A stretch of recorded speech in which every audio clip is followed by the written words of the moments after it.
Well, hey everyone, this is Chris Morton, and I wanted to share with you this. Hey everybody, this is Chris Morton, and I am the community developer here at Austin Mustard Seed. And today we are going to go through our hospitality dojo introduction. Let's just take a couple of minutes. This is going to frame our entire summer. We're going to talk about this online and in our guys and gals meetups, and I'm really excited about it. Now, the first thing we need to know is, well, why we even call it a dojo. The term dojo is a Japanese word for the place of the way. And at Austin Mustard Seed, we like to refer to ourselves as a church community that is practicing the way of Jesus for North Central Austin. And so we like this word dojo because it's an idea of carving out a space to practice a way. We really believe that Austin needs a group of people, communities of people in every neighborhood that are actively trying to do the things that Jesus said to do. And so Dojos is an experiment, a 12-week experiment into learning the practices of Jesus, learning to do the things that Jesus said to do, learning the way of Jesus. So let's start by looking at the man in the mirror. You know, we've spent the last few weeks at Austin Mustard Seed talking about hospitality. And so what I'd love for you to do is just pause the slideshow right here and think about what your definition of hospitality is. So go ahead and stop and pause and write down your definition of hospitality on the handout that is attached here. Okay, well, hopefully you paused it and you're unpausing now. And think about that a little more. Reflect on your own personality and experience. If you didn't get a chance yet, this would be a great time to go back if you've ever done something like Myers-Briggs and reflect on your own personality. My personality, according to Myers-Briggs, is ENFP, and especially that extroversion and that perception drive for perception really shapes how I interact with people and what size groups I interact with people, what I want out of those. Uh, your own personal capacity for hospitality is determined in part by who you are. There's not a good or a bad. So as you define hospitality, think of your own personal capacity for hospitality and what that looks like for you. Reflect on your personality and experience and think about what it means for you to be hospitable. You might want to just pause and write that down as well.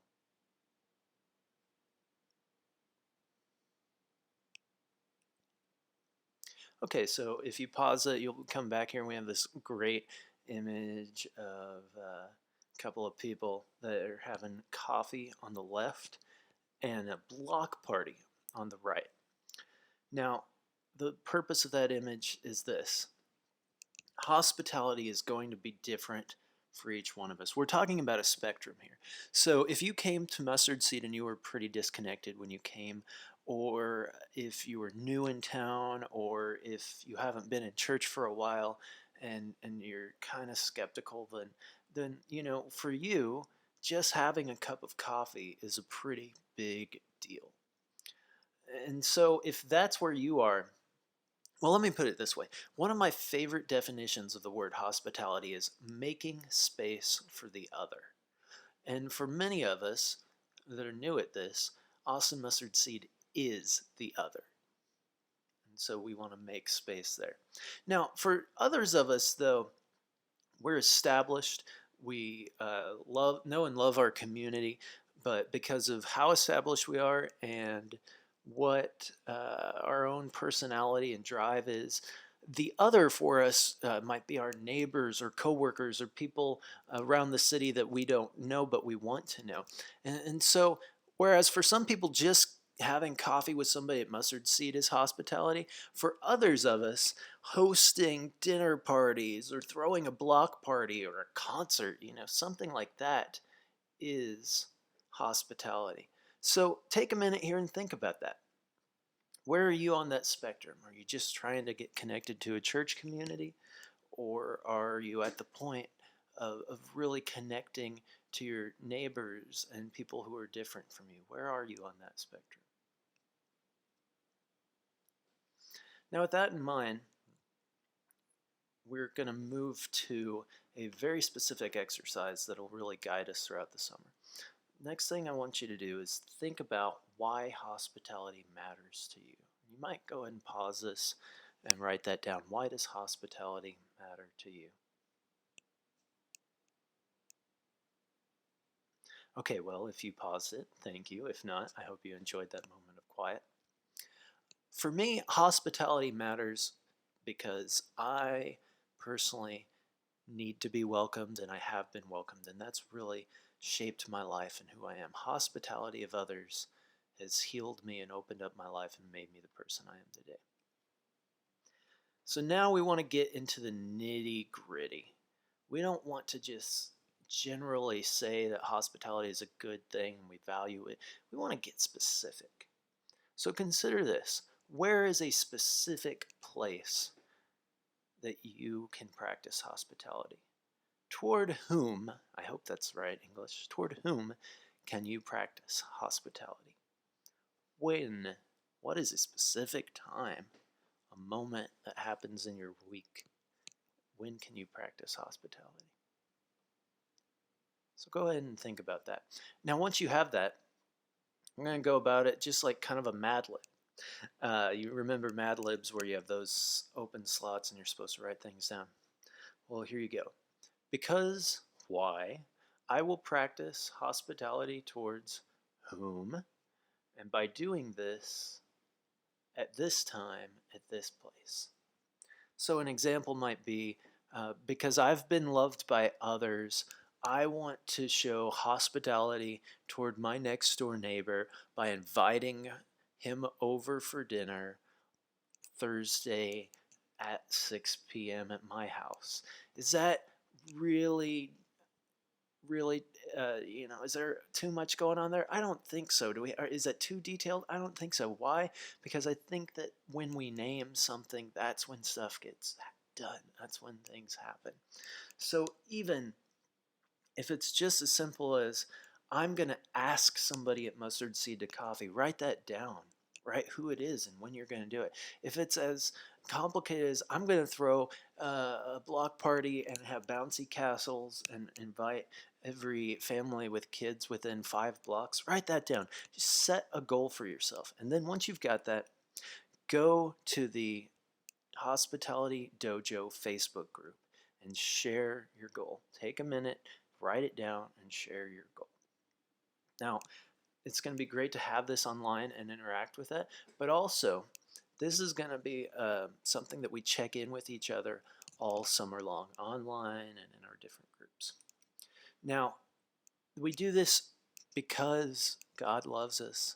God offered us hospitality first, and that's who we are. It's our story. Hospitality is the place where the story of God takes place.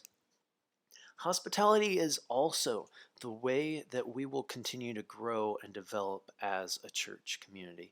We will never reach anyone except who we already have or people just like us without hospitality. So here's an image that I want you to consider this summer. Here's Joe. Joe's lonely. And here's you. Joe's got the black head and you got the red head. And you reach out to Joe. Maybe he's your coworker or your neighbor.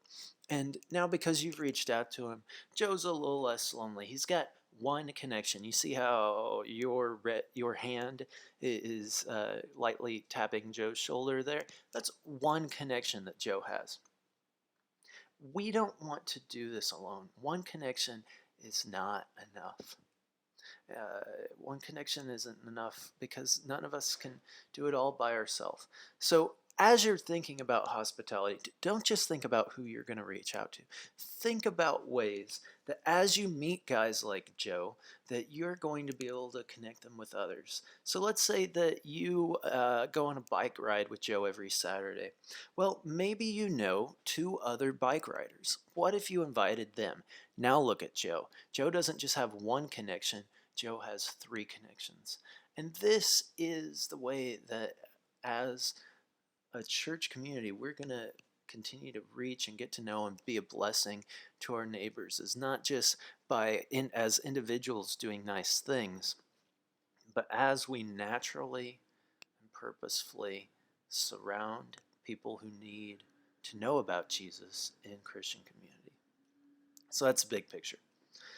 So just to review, write down your goal, share it on the Facebook group, talk about it in our summer guys and gals midweek groups, and we will have a Dojo review lunch at the end of the summer. I am so excited to be doing this with you. I'm so excited to be a part of a church community that cares about these things, and I am excited to see how God will work through each of us. Have a great